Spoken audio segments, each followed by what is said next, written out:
Hello and welcome to our interview with Professor James Malone-Lee, who's here to talk about chronic urinary tract infection, which is covered in great detail in his recently published book, Cystitis Unmasked.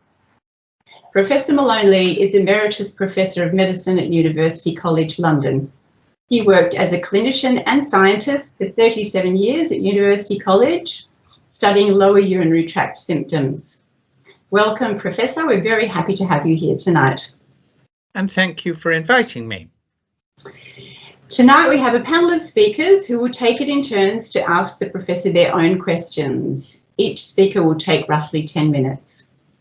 On our panel, we're thrilled to have our Australian practitioners, Dr Anita Clarke, Senior Urologist at St Vincent's Health in Melbourne and Director of the Victorian Lithotripsy Service. She has 25 years experience in her field and has a special interest in bladder cancer, stone disease and reconstructive surgery. Welcome, Anita. Thank you. We also have Alyssa Tait, who is a pelvic physiotherapist since 1999 with a special interest in the urogenital, vaginal and gut microbiomes. She has a master's in human nutrition and combines physiotherapy and nutrition in her private practice in the treatment of pelvic pain syndromes. Welcome, Alyssa. Wonderful to be here. Great. Also tonight, we're lucky to have a chronic UTI patient representative, Mel Brown, who's currently being treated with Professor Malone-Lee's protocol for chronic urinary tract infection. Welcome aboard, Mel. Hi, thank you for having me. Fantastic. My name is Imelda Wilde and I'm from Chronic UTI Australia. We are a national patient advocacy organisation representing people with chronic urinary tract infections. And we're very excited to be facilitating tonight's interview. So, Dr Clarke, would you like to begin your questions now? Thank you, Imelda, and to the members of your organisation for asking me to speak tonight with Professor Malone-Lee. I think Cystitis Unmasked encompasses an extraordinary body of work, and Professor, I want to congratulate you on dedicating yourself to an area of urology and medicine that I think has been long neglected for many patients. One of the issues that I've had with patients who present with chronic UTI is that they've often had multiple short courses of antibiotics that have resulted in either side effects or allergic reactions, and thus they're hesitant to take any antibiotics as a long-term option. Can you tell us how you deal with patients who have chronic UTI who are reluctant or unable to take antibiotics? Yes, that problem most often crops up when people have been cycled through various antibiotics and put on combinations of broad spectrum agents. And our approach really is to insist on a simplification, a dramatic simplification, so that in all circumstances we will strive to manage the patient using first generation narrow spectrum urinary antibiotics. Now, because they're narrow spectrum, they tend to be associated with fewer side effects generally. And we will explain to the patients that an awful lot of ground will be achieved by pulling back from the powerful antibiotics and letting the system settle down. And that invariably we find that they can start tolerating again. And we will lead them in gently. I tend to warn them, this is going to take time. And the first step is to unpick all the troubles caused by all the broad spectrum work. And then by a process of trial and error, find a much gentler regime that can be tolerated and then build it up. Now, nowadays we will frequently initiate this by trying to avoid introducing the antibiotics early. And so we'll start off with Hiprex if we can, methenamine if we can. Starting with methenamine is often precluded because it causes dysuria and painful micturition. So if that's not the case, we can't do it. And then we'll try and work with our triumvirate of cefalexin or trimethoprim or nitrovent, but introduce it in a low dose, gradually building up. And I can say that it's extraordinarily rare for us to find a patient who we can't establish a regime for. We have a small number of patients who just can't handle any antibiotics for all sorts of reasons, all sorts of different reasons, really. And those we're able to manage with Hiprex on its own, with the warning that it's going to take a lot longer than if we were using an antibiotic regime. So really the history, what we've learned over the years is that a history of turmoil does not mean that that's going to be a fixed story for the rest of the person's time. I think that a great deal of can be achieved by allowing the normal mutualist microbes to establish themselves in the environment. And, you know, those have co-evolved with us and are likely to be unassociated with the difficult side effects. Okay. One of the things that I know a lot of concern has been raised when it comes to long-term antibiotics is with the antibiotic resistance, and I know that you elaborate on that in your book. I wonder if you could comment on the subgroup of patients who come from areas of the world where antibiotic resistance is endemic. We see this in Australia, particularly from people from the subcontinent and Southeast Asia, where they take a large number of antibiotics, often over the counter, for prolonged periods of their lives. And I think that they really throw up some big challenges for us here. Right. Okay. So that resistance work that I described in the book, we've continued it further, and we just submitted a paper to the International Urogynecological Conference in the autumn that demonstrates how we've normalized the antimicrobial resistance in our patient population. Now, what do I mean by that? Well, we used a control comparative group of patients who were coming off the street with a simple story of acute cystitis and had previously been entirely healthy. And we obtained the cultures from those patients and measured the resistance. For the last 2 years, our patients have had the same resistance count as those patients, even though we're using long-term antibiotics. Now, there's good reason for this. I'm well aware of the patients coming in from some of these other nations, and I do I have patients in India now and in Pakistan and other related places. They're doing all right, actually. The thing is that the problem lies in this business of the use of cultures. The cultures will isolate a microbe and they will produce a resistance spectrum that is directly related to the previous antibiotic exposure and consumption. Now, resistance becomes much clearer if you understand it from the evolutionary perspective. So we call antibiotics antibiotics because they come from bacteria, and the bacteria use them to attack competitors. But if a bacterium produces an antibiotic, then it has to produce a resistance mechanism or it'll kill itself. So antibiotics evolve with resistance factors. And the thing is that the microbes have got the capacity to turn them on and off depending upon their circumstances. So there's a misconception in the thought that the antibiotics we're giving are causing the evolution of resistance. I don't think that's the case. The resistance has already existed there for millions of years. It's just exposure to the antibiotics causes the bugs to switch them on, the resistance factors.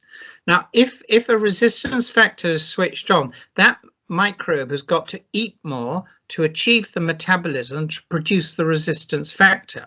So if you remove the antibiotics from the environment, then Darwinian competition comes in, and it is in the interests of those bacteria to switch off the resistance factor, or they won't be able to compete with the mutualists, then start invading the population. So the first step is, right, we're going to stop everything and pause and just let the thing settle down, and click, click, click, click all over the place. Bugs will be switching off their resistance factors.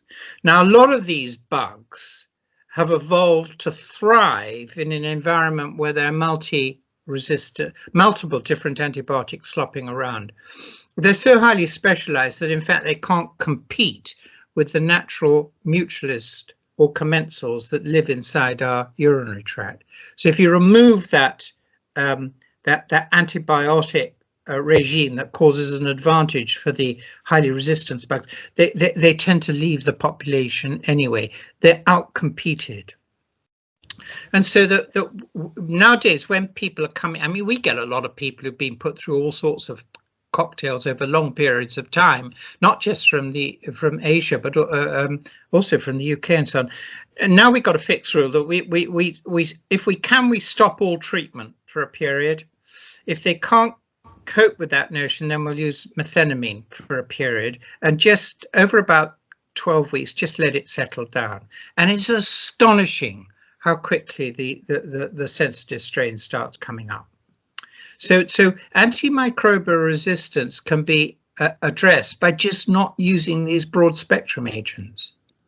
Okay, could you make some comment about those who have more of a urethritis? For us, scientifically, this is an important area that we humbly tell everyone we have not sorted out yet.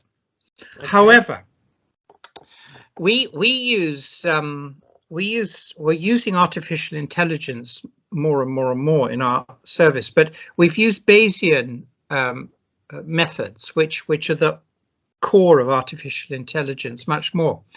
And we use those techniques to look for clusters inside our patient populations. So a while ago, I sent our data set raw off to some Professor Maria Diorio, who is a professor of statistics at UCL and runs a Bayesian unit. And one of her PhD students did his doctorate on those data.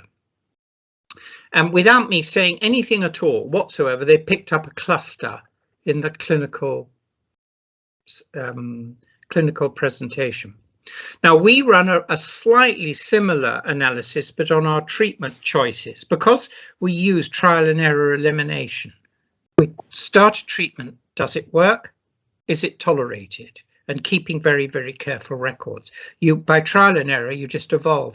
And we found that there are a group that were selecting for tetracyclines and macrolides. Now, Maria's group said this cluster has a lot of urethral pain and low white cell counts compared to the epithelial cell counts.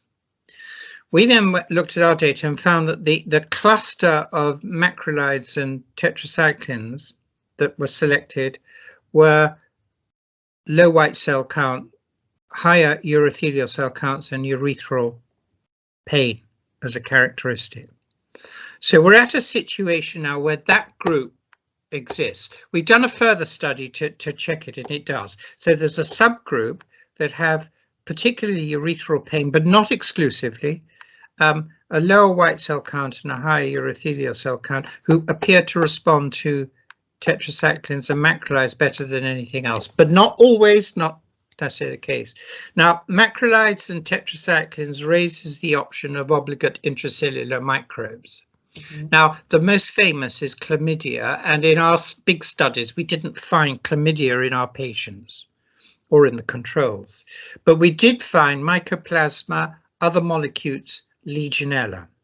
So at this moment, we're in the process of developing, well, we're not developing, we're just getting to work a pretty difficult technique that involves us extracting the cells from the patient and then putting in a DNA probe into the cell attached to that is a fluorescent marker so that we can get inside the cell, bind that probe to any microbes that might be sitting there, and thereby identify them.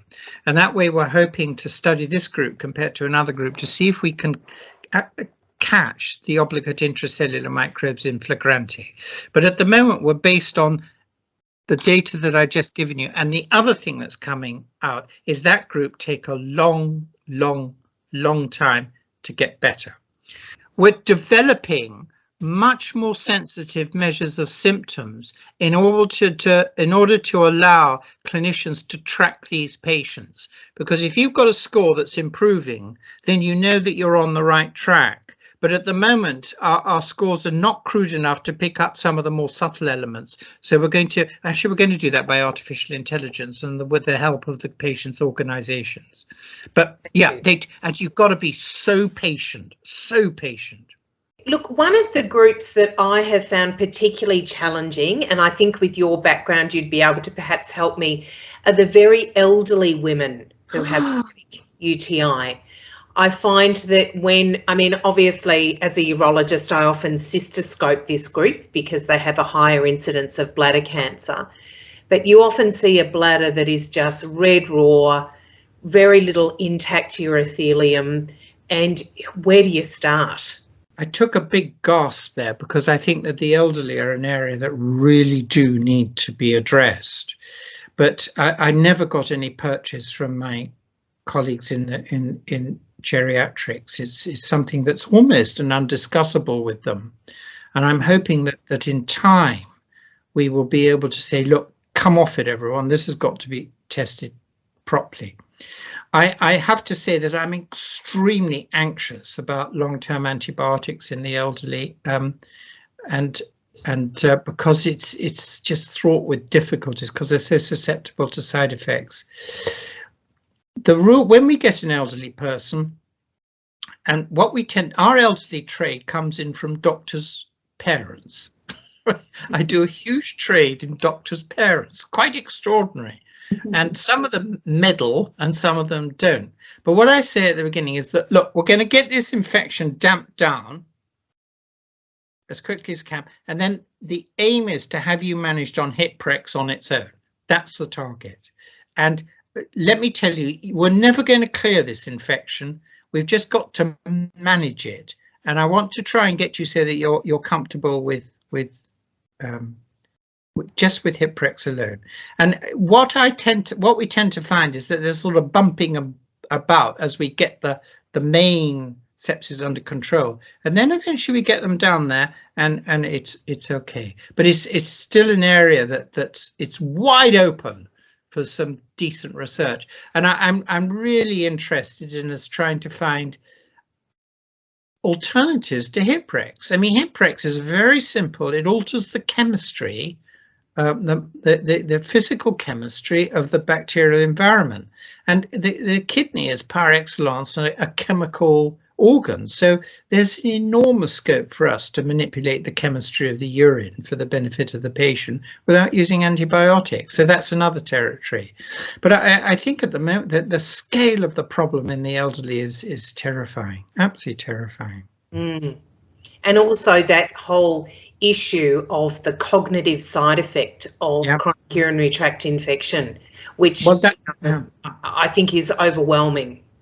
Yeah, well, I mean, it's quite interesting that my experience with the elderly, which is now, I came into this via geriatrics, but now that it's largely the parents of doctors, a very select subgroup, time and again, we see the transformation of cognitive function, time and again. And, that is a considerable concern. And the other group that I'm finding particularly challenging are those patients with diabetes who are managed with these new SGLT2 inhibitors that give them high levels of glucose in their urine. But not only chronic urinary tract infection, but chronic bacterial candidiasis, which I'm finding very hard to eliminate. I agree with you. I think it's a terribly difficult area, incredibly difficult. And we have a number of diabetics that we truly struggle with.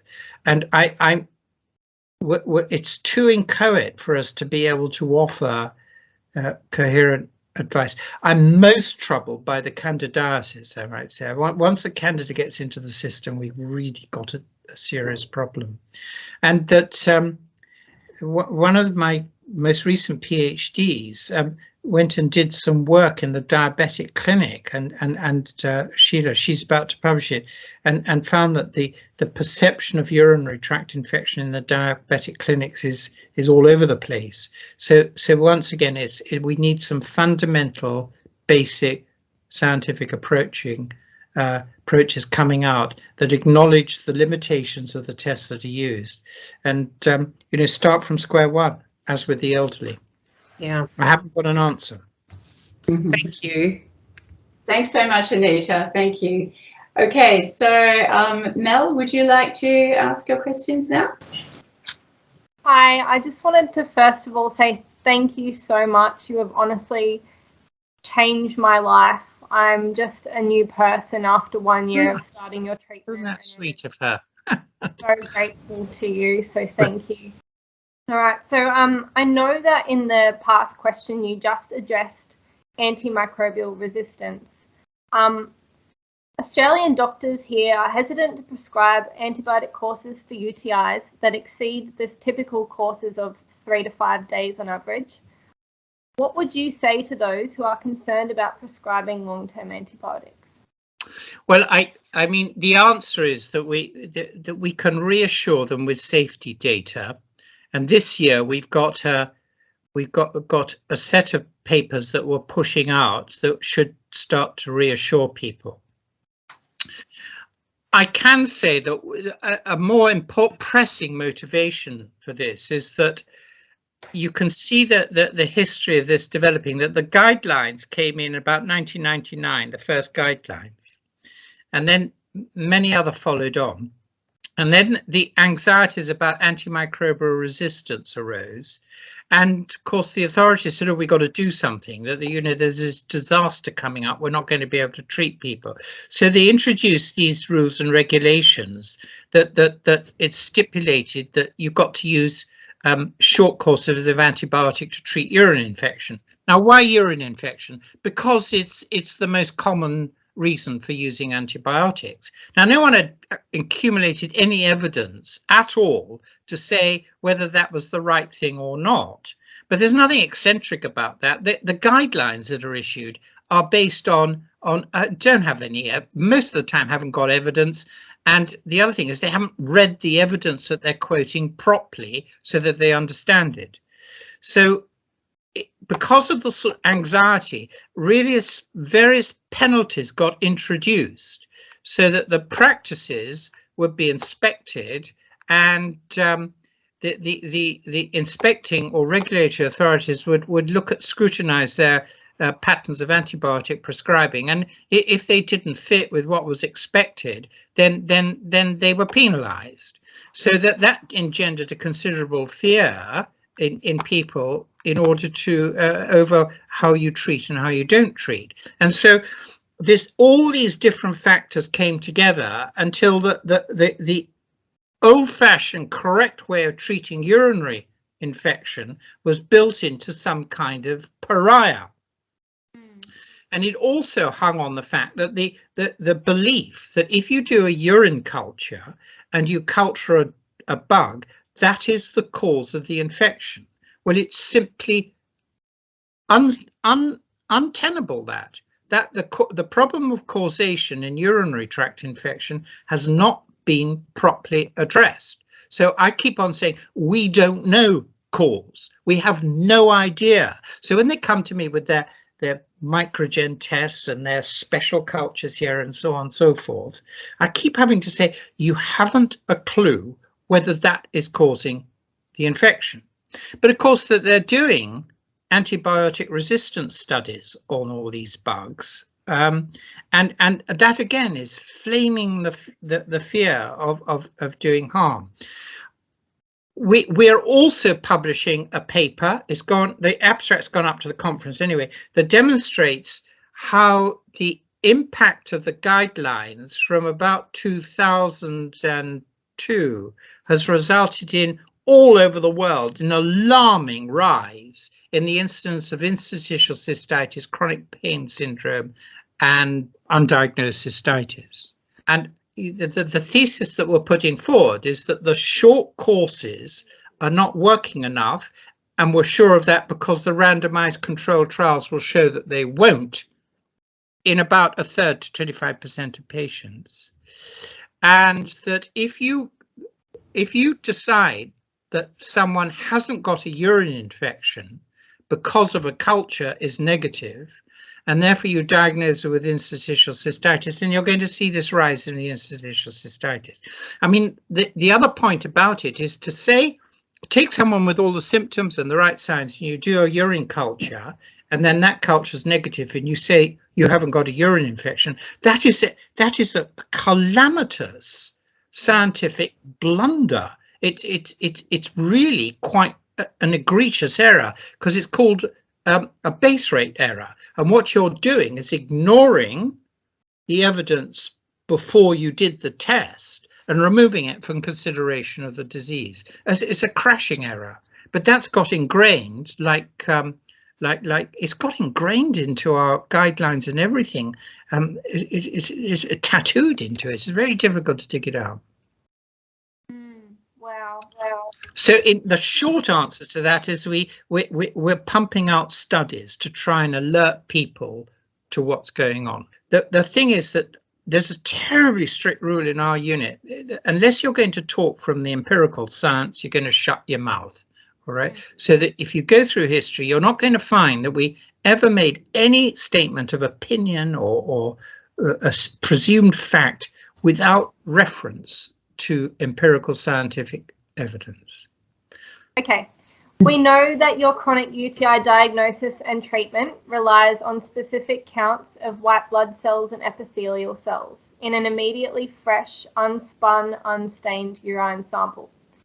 Many clinical pathology labs in Australia are refusing to perform this test because they say it is labour intensive, it needs an automated cell counter, and they just don't have the legal certification. How do you manage patients who can't access microscopy testing technique? Thanks for that question. It's a lovely question. First of all, we don't diagnose urine infection on a certain count. We diagnose urine infection exclusively on the clinical history, the symptoms, and the signs. That's when we diagnose it. Now, why do we do the urine microscopy? We do the urine microscopy because we're seeking a pathological signal in the urine that we can then plot on a graph as we treat the patient, because we're going to scrutinize that graph obsessively to see that it's going in the right direction. So our white cell count and the epithelial cell count don't really serve a diagnostic purpose. They're there to guide us as the treatment continues. And in fact, during lockdown, we've learned to use these coulter counter automated counts from various laboratories, and we can winkle out some information on it. We can achieve a plot that is of some help.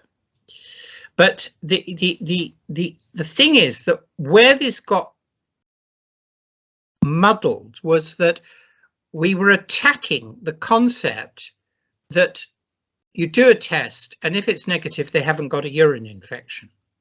And so it was like they did a dipstick test, negative, you haven't got an infection. Culture, negative, you haven't got an infection. Automated urine microscopy, no white cells, you haven't got an infection. That's what we were attacking. And so the idea that the microscopy was being used as a diagnostic tool got stuck in our system a bit. But in fact, and on top of that, the politics was so nightmarish and so incredibly difficult. It really was almost impossible for us to say, look, you diagnose it on the symptoms. Now, other people have published similar data, and it's you know, we've been exonerated, and our data have been corroborated. So you diagnose on the symptoms. Now, yeah, I know all about that. There's things about we haven't got the kit, we haven't got the time, we don't know how to do it, and God knows what else. So we're answering that. We're developing at the moment a robotic microscope using artificial intelligence, and frankly, it's the star of our lab work at the moment. Harry Horsley and I meet on video once a week, and we almost weep with emotion as we look over the data coming out of our robotic microscopy. And we know exactly where we're going, and we're going to produce in the end a system that can do the microscopy for everybody and interpret it using artificial intelligence and produce the vital plots that you need to see that the treatment that you're using is working. Does that answer the question? Yeah, it really does. Oh, that's so cool. So if doctors, hear this interview and read your book and love what you're doing and want to take it on board, is there a way that they can get in contact with you or receive further help if they have any questions? Yes, at the moment there are a number of doctors from Australia who write to me quite regularly. They've got our protocol and everything, and they usually use me like the gang do who are doing the clinic at the moment. Just, when they get a tricky question, they write to me and say, what would you do? I usually try and answer them by replying with the set text from our library that gives instructions. Now, this is quite an important point. We've built up a library of text responses to all the clinical problems that present to us, and the doctors in our unit are not allowed to respond to any question, nor am I, without entering it from the library. Now that ensures consistency of care, and it also makes sure that the patient and their carers get all the information that's necessary, and it also avoids us making mistakes. But on top of that, that if a new problem arises, then it ensures that we discuss it amongst the group and we prepare a text in response to that.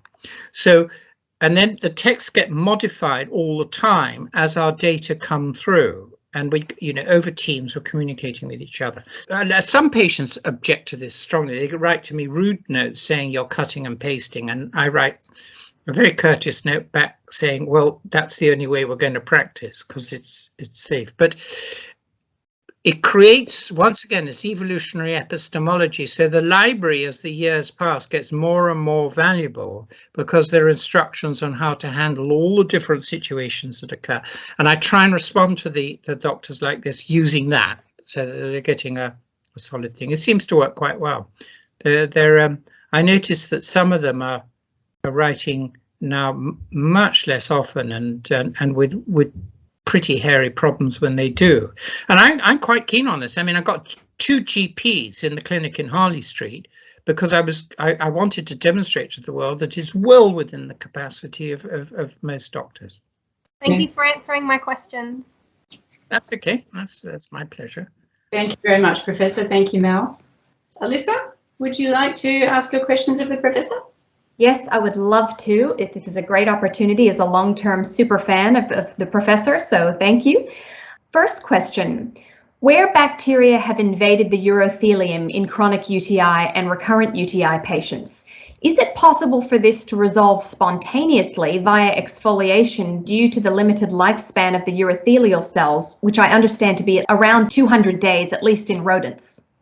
Well, we used to think that was a possibility, but we see it after pregnancy. That's the time. It's quite extraordinary that we deal an awful lot of pregnancy because we get women coming in who have got fertility problems or recurrent miscarriage. We treat the urine infection, and before we've got the urine infection under control, they become pregnant without my permission. And as a result, we got to manage them for the infection throughout the pregnancy. And one of the characteristics of normal pregnancy is you shed epithelial cells like there's no tomorrow. And I think that they shed them so heavily that they get rid of the infection, because quite a few of them, the other side of the pregnancy, said, God, it's all gone. And some of these, we've had a real roller coaster ride. I mean, it's been a white knuckle ride for looking after their pregnancy. So I'm astonished. Now, the other thing that's perplexed me is given the turnover, the natural turnover, measured turnover of urothelium, why is it taking so long to get these patients better? Why? Well, we were convinced that the microbes had to have some kind of clever escape mechanism that was enabling them to reinfect new baby cells without attracting the attention of the immune system or the antibiotic attack. Now, if a microbe is not dividing, it can't be touched by an antibiotic. So if a single microbe comes out of a cell and starts swimming around, an antibiotic will not harm it in any way. But the immune system should identify it, and there should be immune reactants in the urine or white cells that will identify and deal with it. But we've discovered using confocal microscopy that these microbes are dressing themselves up in the urothelium. It's you know, it's like going backstage. They're all dressing up and they're covering themselves in ordinary urothelium, and then they leave the cell, and we know where they're going. They're going to find another cell. And the way they get into the other cell is by sticking their coat of urothelium onto that cell and then forming an intrusion into the cell. So we found a mechanism where the microbes can move from one cell to the other without being attacked by antibiotics and without being attacked by the immune system. So despite the fact that you're fighting it with this constant shedding, that there's also mechanisms that are afoot that will sabotage that. So that probably accounts for why it takes such a long time. But I'm quite sure that there must be spontaneous resolutions somewhere out there. But of course, it's unlikely that we're going to see them in my practice because, you know, we're at the last chance saloon. But I think that as people get more and more interested, and as primary care starts to collect the data that's necessary on urine infection, we're going to find all sorts of different stories in this. Thank you.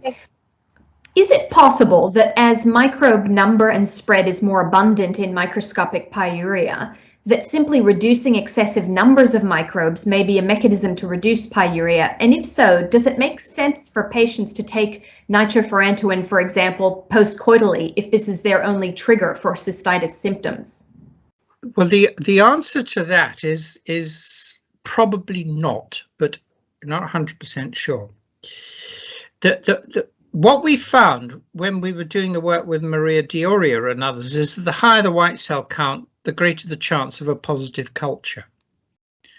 Now, everyone will jump on that and see, yeah, there you are. So plethora, plenty of bacteria, high counts means that they're the cause of the infection, means it's infection. Well, I dispute that, because the greater your infection, the more you'll be shedding epithelial cells, the more you'll be shedding white cells, and we see it. You start accumulating this amazing deposit at the base of the bladder of dead cells, lyse cells, dead bacteria, sugars, fats, protein, the lot. And bugs will feed on that. And we got saprophytic bugs living in our bladders that are there to clean up. And these saprophytic bugs are there eating it all up, cleaning it up for us. And the more deposit you have, the more that you will get a positive culture. And I really started suspecting this many years ago when we were using catheter specimens of urine. And I noticed that if at the end of the drainage, we got this sort of yellow muck coming out down the catheter, then the probability of a positive culture was extremely high. But it was only when we started to do this comparative molecular analysis of the microbiome that I realized that they weren't necessarily pathogens. And then we were forced back. And of course, the idea that these basically harmless composting microbes is probably relevant. So the trouble is that I think at this stage we just ignore the culture data. We ignore it 100% because it's just so misleading. Thank you. We do the cultures in order to survey for resistance, but in fact we're going to transfer our resistance surveillance to molecular techniques in 2 weeks' time. Wow. Why have you not included nocturia in your symptom score that you use for monitoring progress with chronic UTI treatment? We do. We talk about 24-hour urinary frequency. Okay. So we add the nocturia to the daytime frequency. Right. I didn't split the nocturia because it didn't really add much to it, though I think that when we start developing our better symptoms analysis, we will include nocturia because it's quite a problem in some patients. Mm-hmm. Mm-hmm. As it's important that you get the dichotomous yes-no for scoring, how do you circumvent the inevitable sometimes or a bit? That's a good question. The reason is when I was developing the symptom score, I looking over the world symptom score, I reckon that they got into a hell of a mess with those graded responses. Everything got subclassified down till you lost statistical power. But we're going to do it in an altogether much more sophisticated way. So the way we are going to improve on it, we're going to get people to send us their written narrative. I hate the word narrative, their written story and their written symptoms when they present and just before each follow-up. And only this week I've worked out, you've done the maths in order to work out how we can use that to reference to the way that the pathology is going. And then we're going to use artificial intelligence to pick out narrative words that are cropping up. And then we're going to link those eventually into a scoring system so that we'll get a much finer grained way of analysing. All right, so I do own it to you. I mean, it's a 39 question at the moment, and that's used to do the area under the curve. I want to make it even more smoother, but I don't want to use adjectival phrases to characterize the dichotomy. I think in the book I make reference to the CIA paper on people's analysis of intelligence data and what different adjectives meant to different people. And when I saw that data, I thought, oh God, we're not going to get into this. We're going to use something. All right. Yes. Another question. Although the dipstick is unreliable, as you've stated, when positive, leukocyte esterase is highly specific for pyuria. Is there, therefore, in the context of UTI symptoms, value in performing an in-clinic dipstick urinalysis when your type of technology is not available to us? Because where it's strongly positive, it probably implicates UTI. Well, it's a good question, that, because in the early days, long time ago, when I was working on my own and we were making these discoveries, I felt really quite depressed by the because of all the criticisms and problems that we're up against. And in that environment, if you were treating on symptoms, and I must say I didn't feel confident in any way whatsoever. When the dipstick was positive, I was just so grateful because it meant, yes, I've got the thing. So it had a huge effect on me, and by account it had a huge effect on the patient because we just felt confident that we were doing the right thing. So the dipstick played a wonderful role in those early days, and then we started using microscopy, and then I got the sufficient funds to buy some decent microscopes, and then we were leaning on the microscope to say there has to be an infection there. And in the treatment of the patients, it was hugely helpful. Nowadays, we've got such good scientific data. There's somebody's got symptoms, that we're much more confident of it. But nevertheless, if there isn't a signal that you can follow, it makes it you just always feel uncomfortable. So I think that these tests are grossly insensitive, but if they turn positive, then they're a gem. They really are a balm to the soul. Thank you. That was my sort of feeling, so that's helpful to hear that. Thank you very much. I'll leave it to Imelda's other questions now. Okay, thank you, Professor, for answering all the questions. We just have a couple of questions now from our chronic UTI community. So the first one is about men. Are men with chronic UTI harder to treat than women? And if so, is it due to the possibility of the infection making its way to the prostate? Okay. In our approach to men, that I was explaining this the other day, that the male urogenital anatomy involves a whole lot of tubes that connect to each other. So you've got the urethra, you've got the seminal ducts, you've got the prostate, and then you've got the seminal vesicles and so on and so forth, the tubes all around. Now, to us humans, it looks like, it's beautifully defined, but to a microbe swimming around, as far as they're concerned, they're just swimming in a lake, and it's they don't give a toss where it is. So I think that there again, it comes, you've got to be awfully careful about trying to compartmentalize it. I think that there are conditions where certain organs manifest more symptoms and so on and so forth, but in most of the men that we're handling, we see this, I prefer to calls a urogenital infection. Others call it prostatitis, urethritis, prostatinia, what have you. And we're starting to accumulate a large number of these men coming through, and they suffer. I think that the thing that the penile pains are horrible, and that penile tip pain is really, really horrible for them. And the other thing is that the trial and error elimination practice has crystallized, and they're clustering with the macrolides and tetracyclines, and 50% of them are ending up on a combination of macrolide and tetracycline. And there was an Irish man who provided me his graph for the book, which shows that terribly long journey. Now he's influenced us in the sense, when we saw that, we realized we needed a much more sensitive symptom score, because he did brilliantly the way he plotted it all out. And it comes back to the fact it takes ages. And you just got to keep sticking there. And from time to time that we will, we lose confidence, they lose confidence, and we stop treatment for a trial without treatment. And boy, it usually declares that it needs it. Yeah. So, they've got some pretty specific symptoms.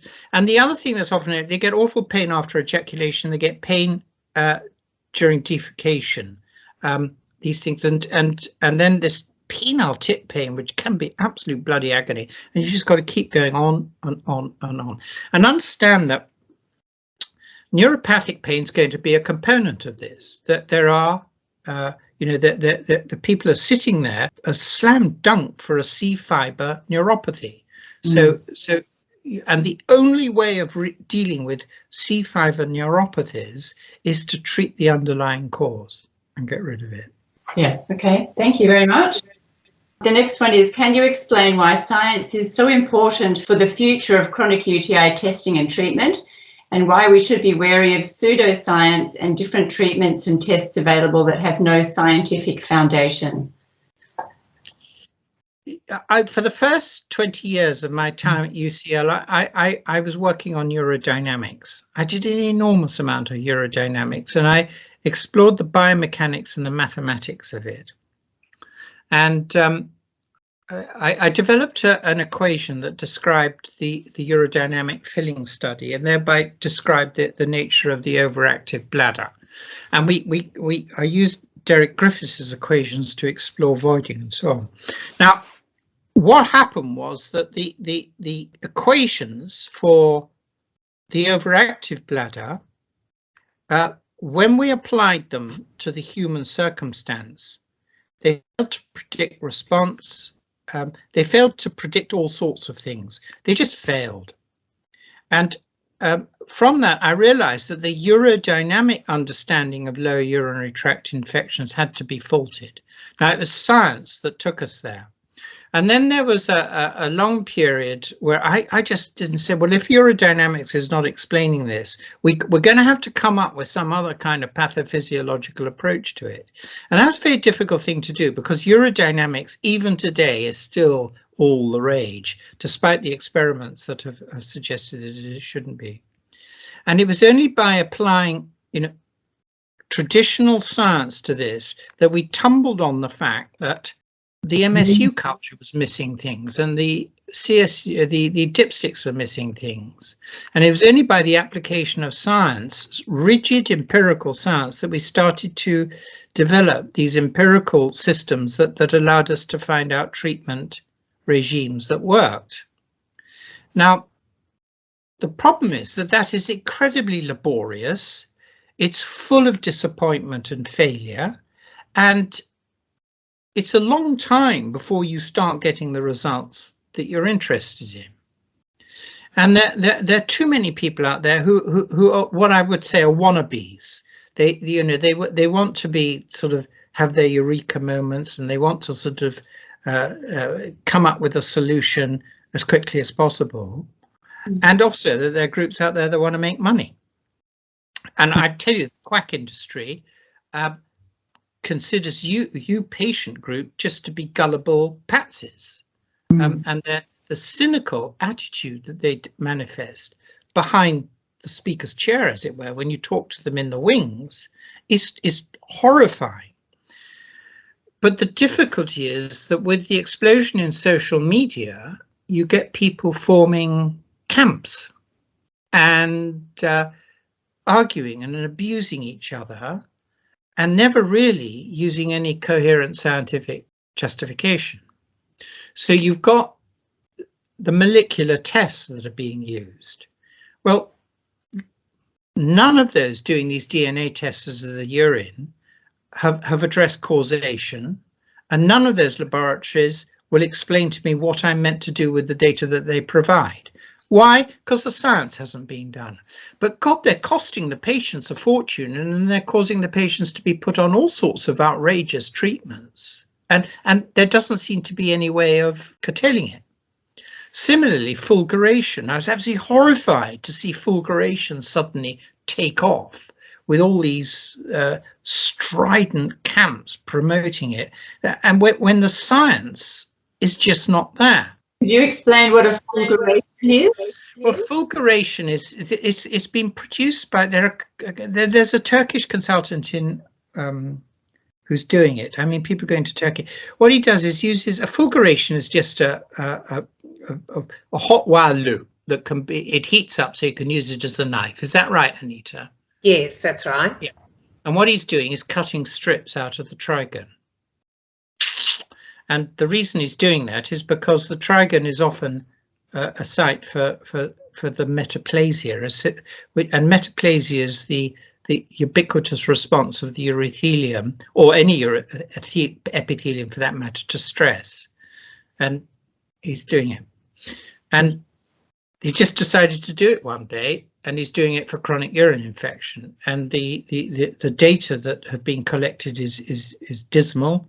There's no proper discipline study going on. It's so people just go off and have the fulguration done. If you cut, the thing is that there's a network of a very important network of C fibers, pain fibers, underneath the urothelium of the trigone. Is about 0.7 centimeters down from the surface. And if you cut into that, you're likely to have some kind of effect on pain, particularly if you're using burning to do it. But so you may get an immediate aftermath effect, but the trouble is you've then got C pain fibers regrowing into an area of chronic infection, where at the moment there's an enormous amount of science going on into the awful problem of C fiber neuropathy causing chronic pain syndromes. So there's an example of where you need to do the science incredibly meticulously.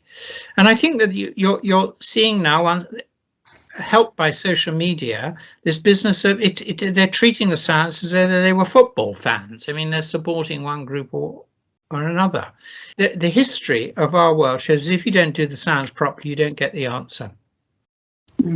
Yeah. And that's great that you're basing everything so meticulously on scientific research. Thank you. I think that the other thing is that I emphasize disappointment and error. So there's nothing we put out that hasn't been repeated in triplicate minimum. All right, minimum. Yeah. We're constantly redoing the experiments because I'm quite convinced that we're going to make a howler sooner or later, and we need to have systems for picking it up. Yeah, yeah. Okay, could I ask one last question before we finish up? Are there better alternatives to long-term antibiotics that will be available soon? Not that I know of. We're embarking on a long series of very laborious, meticulous experiments to try and sort out precisely what those microbes are doing. And evidence of that is the fact that we caught them in flagranti dressing up as epithelial cells. Our hope is that as we map that out, we will be able to use immune treatments to block receptors that are essential for the promotion of the chronic infection. And I don't think vaccines are an option, but I think immune modulation using very, very specific approaches may be the way we've got to go. But at the moment, I can't see any alternative to long-term antibiotics. I have to say there are a tremendous amount of quack remedies being promoted out there. Nothing I can do about it. It's soul destroying. I was reading through one of the sort of magazines from one of the patient support groups last night. I don't know where it came from, but it was terribly depressing because I was just reading through page after page of quack remedies. And I mean, it's a hiding to nothing. Yeah, yeah, that's a really sad part of all of this, isn't it? You have a vulnerable patient population and they're willing to try anything. So thank you very much. That's the end of the session tonight. Thank you to everyone involved in tonight's interview. It's been fantastic. Chronic UTI is a very under-recognised and misunderstood condition. So as patient advocates, we see that it causes so much physical and emotional pain, and it need not be the case. So it's open discussions like this that will bring long overdue attention to this serious and complicated health condition. For more information, please head to our website at www.chronicutiaustralia.org.au. Thank you, and we look forward to seeing you next time.